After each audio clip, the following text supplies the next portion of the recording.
Hey guys! In this video, I will show you how to send apps on your WhatsApp. First, long press the app that you want to send and click on the share button.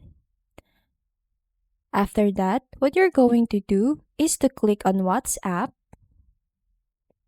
and now you have to choose the contact that you want to send and click on the send button.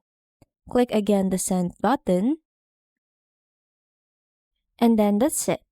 Sharing apps on WhatsApp is super useful for a bunch of reasons. First, it makes recommending apps to friends and family way easier. You don't need to type out the name or explain how to find it. And that's how you send apps on WhatsApp.